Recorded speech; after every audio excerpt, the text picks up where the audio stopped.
There are many varying reports to the Phoenix Lights, but two events seem to occur that night. March 13th, 1997. There was a military presence in the area and night training happening, which firstly would create odd events in and around the Phoenix sky that night. The panel below shows a map I created using an overlay where these lights were seen around the Estrella Mountains. The New York Times investigation said, quote, 8 jets from the Air National Guard were using flares over a bombing range south of Phoenix on the night of March 13th, when many people reported seeing lights, an official said Friday, end quote. The Maryland Air National Guard said they were performing night maneuvers called Operation Snowbird and were having night training in the area. Also, Dr. Lenny Rudin, an image analysis expert, compared the video of these lights with them fading away by video overlaid on daylight video of the exact same area and showed how those lights went out exactly along the ridgeline of the Estrella Mountain. Those three should unequivocally prove those lights seen were military sourced. According to the Maryland Air National Guard, the illumination flares were deployed, fell, and disappeared from sight, behind the mountain range seen in the video. But many eyewitnesses claimed that the lights they saw were in front of the range, and therefore could not have been the same flares. In an attempt to settle this crucial debate, we gave the tapes shot by one of the witnesses to Dr. Leonid Rudin of Cognitech, a California-based image processing firm. Rudin examined the same images that had been previously analyzed by Jim Dilatoso. We were presented with 2 videotapes. One videotape was shot at night.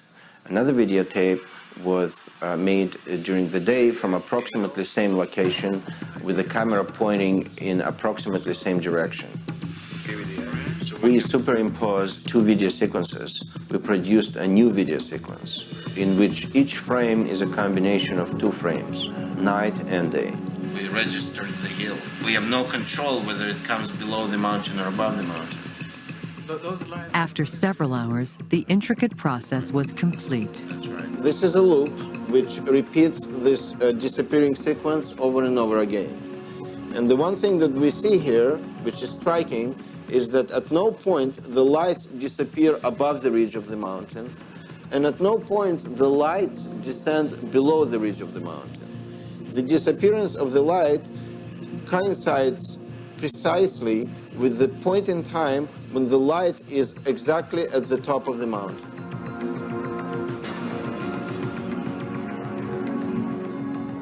And that happens not with one light, not with 2 lights, but with all the lights that we see on the videotape.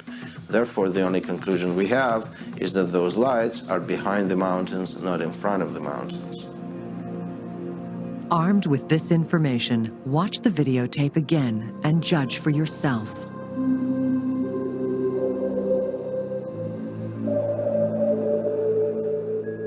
Are these merely flares dropping behind a mountain range, or UFOs mysteriously vanishing?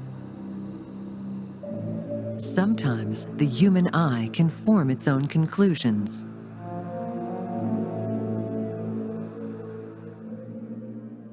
The second portion were the lights seen by a supposed craft that flew over Phoenix. This was the part that my sister saw. She told me, quote, I was driving down Pinnacle Peak Road that night, headed towards Cave Creek Road, when this gigantic thing with lights underneath went over my car, and I watched it slowly fly away over the mountains towards Glendale, end quote. She felt it was moving further south towards the area near Luke Air Force Base. She isn't someone who follows the UFO phenomenon like I do. In fact, she never paid attention to it and only told me she saw something that night a few years ago when I mentioned the Phoenix Lights.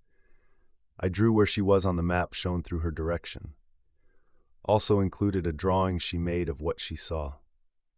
She basically has the same mindset as I do, as in if she sees something strange in the sky, she goes toward a rational explanation, not one that it must be an alien-piloted craft. It's like what people saw recently along the East Coast Tuesday night, August 12th in New York, Tennessee, and Maryland, and called TV stations, etc., a strange spiraling cloud which turned out to be a launch of the Vulcan rocket out of Cape Canaveral. Again, because of the high strangeness that night in Phoenix, with the military activity, including the other part of this sighting, which, to me, conclusively is proven to be dropped illumination flares, it seems logical this portion was because of the military presence also. Mitch Stanley, an amateur astronomer, was watching the skies that night through his telescope and says he saw individual airplanes with their lights on. I grilled my sister as to if these were planes in a delta or V formation, and she insisted it was one connected object. Maybe she was mistaken? I don't know. She said she had the windows up and didn't hear anything. It still seems this was much more likely to be A-10 Thunderbolts returning from their Operation Snowbird mission, or even a stealth craft like the assumed TR-3 experimental craft, than an alien spacecraft. As my sister said, why would aliens have human-like large lights on the corners of their craft announcing their presence if they've been in hiding all these years?